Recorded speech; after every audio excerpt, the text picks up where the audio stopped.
ইদানিং গ্রামে বা শহরে যেখানেই যাচ্ছি একটা কথাই শুনতে পাচ্ছি, এবার ভোট কিভাবে দেব। এবার নাকি একদিনে 2 ভোট, তার মানে ভোট সেন্টার 2বার যেতে হবে, 2বার লাইনে দাঁড়াতে হবে। Lot of confusion. কিন্তু এই সব কিছু নিয়ে আপনার যাবতীয় দুশ্চিন্তা আজ দূর হয়ে যাবে। চলুন দেখি আগামী ত্রয়োদশ জাতীয় সংসদ নির্বাচন এবং গণভোটের দিন আমরা কিভাবে ভোট দেব। ভোটের দিন একদম সকালবেলা আপনার ভোট কেন্দ্রে চলে আসবেন। নারী পুরুষ ঠিক এইভাবে আলাদা আলাদা লাইনে দাঁড়াবেন। লাইনের শুরুতেই আপনার ভোটার ক্রমিক নাম্বার উল্লেখ করে লেখা থাকবে আপনি কোন কক্ষে ভোট দেবেন। ভোট কেন্দ্রের কোন কক্ষে আপনি ভোট দিবেন সে বিষয়ে আনসাররাও আপনাকে সহায়তা করবেন।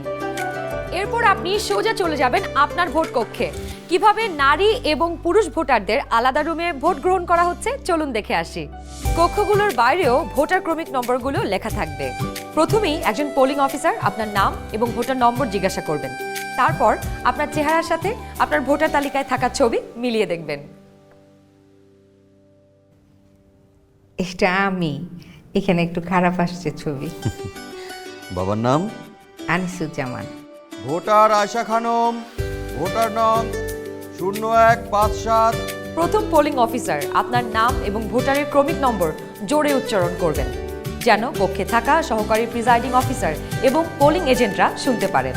এরপর দ্বিতীয় পোলিং অফিসার আপনার আঙুলে অমোচনীয় কালি লাগিয়ে দেবেন। তারপর আপনি চলে যাবেন সহকারী প্রিজাইডিং অফিসারের টেবিলে। প্রিজাইডিং অফিসার আপনার ভোটার নাম্বার লিখে আপনাকে 2টো ব্যালট পেপার দেবেন। জানি এবার গণভোটের জন্য গোলাপি ব্যালট আর সংসদ সদস্য নির্বাচনের জন্য সাদা কালো ব্যালট। বাহ! ব্যালট পেপার নেবার সময় আপনাকে স্বাক্ষর করতে হবে। আপনি চাইলে টিপসই দিতে পারেন। দেশের চাবি আপনার হাতে। ব্যালটের সাথে দেওয়া হবে সিল মারার জন্য একটি রাবার স্ট্যাম্প।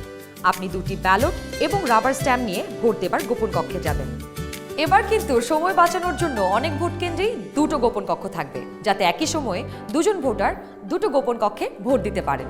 গোপন কক্ষের ভেতরে আপনি কিভাবে ব্যালটে সিল দিবেন চলুন দেখি। গণভোটের গোলাপি ব্যালটে হ্যাঁ এবং না 2টো ঘর থাকবে। সংস্কার বা পরিবর্তন চাইলে হ্যাঁতে সিল মারুন। গণভোটে আপনি হ্যাঁ দিলে সবগুলো সংস্কার পাবেন, আর না দিলে কোনো সংস্কারই পাবেন না। এরপর ব্যালটটি লম্বালম্বি ভাঁজ করুন যেন সিলের রং অন্য ঘরে না পড়ে।